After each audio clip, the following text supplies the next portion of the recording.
Hello, good evening, and welcome to Political Update. I'm your host, Christopher Devine, and today we have with us Republican nominee for United States Senate, Herr.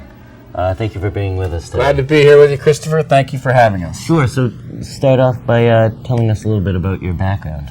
Sure. I'm a first-generation American. My mom and dad came here from Ireland in the late 1950s. I went to college at the University of Pittsburgh, where I studied mechanical engineering. I've been working in the private sector for 30 years now in commercial construction, as an engineer, as a business person involved in commercial construction in many different ways. Also been elected several times in Hopkinton, where I live with my wife and our 5 kids. And very active in the political process in Massachusetts now for about 20 years. I also have a master's degree in government through the extension program at Harvard University. So a lot of private sector experience, a lot of public sector experience, and now running here for the United States Senate.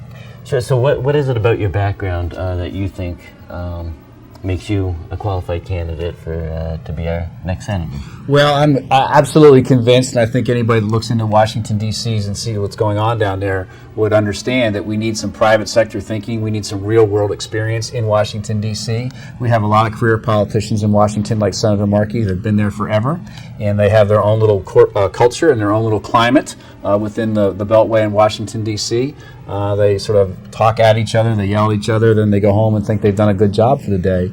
I think it's important to get, for Massachusetts anyway, for our representative in the United States Senate, that we have somebody that lives, works in Massachusetts and understands the people of Massachusetts, what our concerns are and what we'd like to see happen going forward. And I think we can definitely represent people doing that. My experience as a selectman, as a member of the planning board, having run for Congress in 2010, all that political experience I think lines us up well to represent Massachusetts. Okay, so one of the big topics right now in campaigns across the country is President Obama and his health care, Sure. for Obamacare. Yeah. Candidates have been using that as either an anti-Obama campaign and a lot of the conservative parts, or very pro-Obamacare message.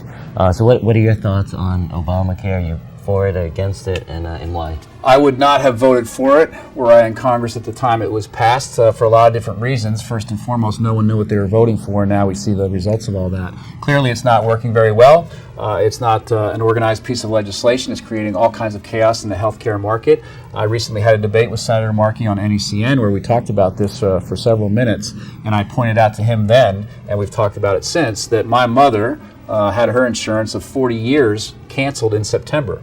In other words, she's going to lose the insurance she's had for 40 years on December 31st of this year because of the changing healthcare insurance market.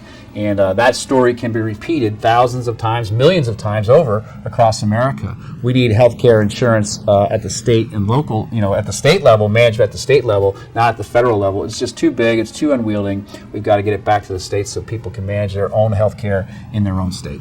So if elected, you would vote to repeal Obama? Repeal and redirect it. So the train has left the station to some extent in Washington, D.C. Parts of the legislation are already underway. It's going to be hard to repeal it outright and just stop the whole thing. I think that would cause even more chaos. So we have to work over a period of time at repealing and redirecting what we can back to the states. I feel strongly that we should, if states want to provide health care insurance programs for their citizenry, I think that's a good idea and it's a noble idea, and I agree with that here in Massachusetts, and we were doing that.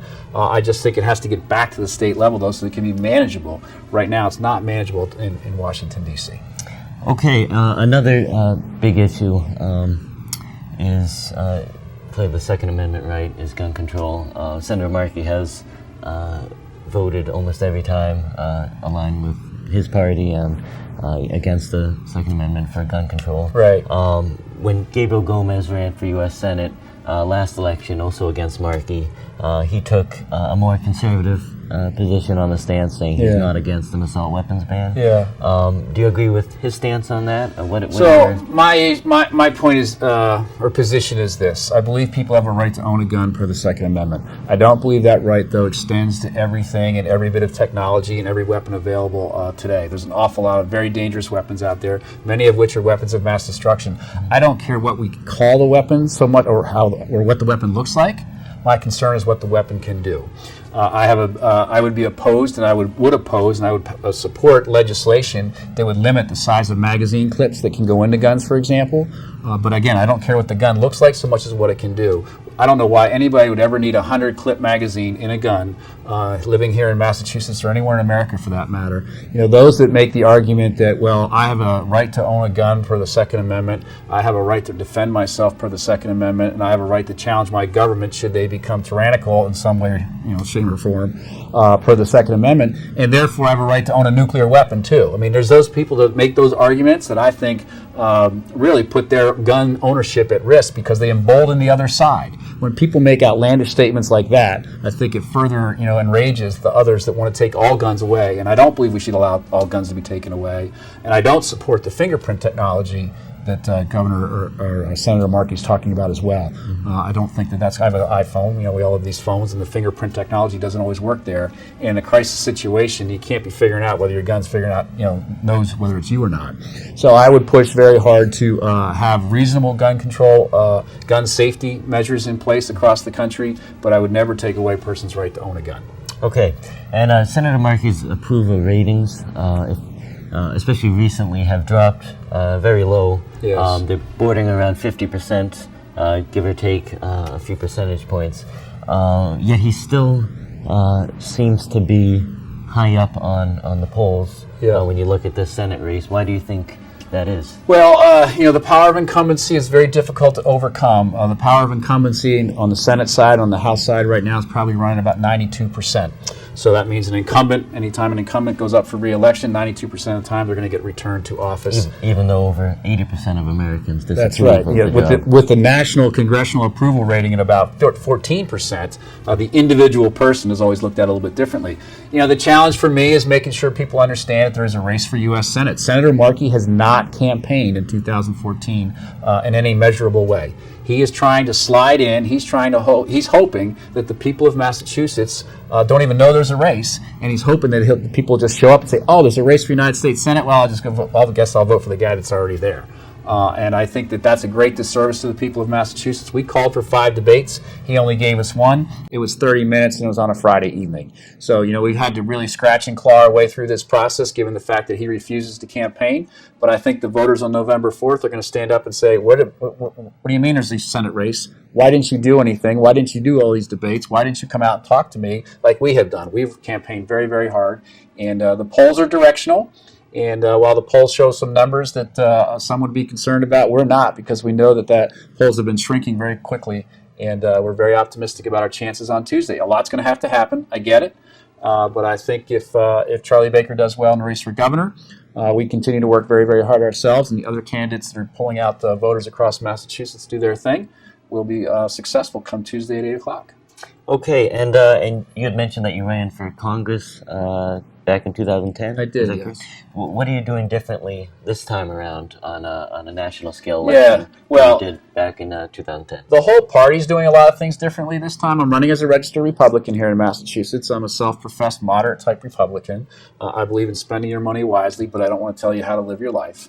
But the whole party is doing it differently in 2014 than we did in 2010. Charlie Baker was running for governor in 2010, and he was in a silo over here, and I was running for Congress, and I was in a silo over there, and Karen Polito was running for treasurer, and she was in a silo over here, and we were all, while we would talk to each other and say hello, we didn't coordinate our activities. In 2014, we had what's called a coordinated campaign through an organization called Mass Victory, and Mass Victory is pulling together all of our resources, including people, phones, data, computer systems, offices, signs, literature, you name it. It's all being coordinated as in one big campaign, similar to what other parties in Massachusetts do pretty effectively. So we are very optimistic about that. And it's one of the reasons I agreed to get in. I wanted to run for U.S. Senate, but I wanted to make sure we had an infrastructure in place that would lead to success.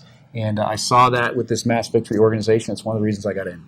Okay, and are there any stances that you have taken a different approach on this time around than you did back in your congressional race, or No, I don't think so. It's I'm the same person I was in 2010. I'm a private sector person that believes in public service. I'm the dad. I'm a father of 5 kids. We have 5 kids. We live in Hopkinton, just a few miles west of here. I believe in individual responsibility, individual accountability. I believe in free markets and capitalism.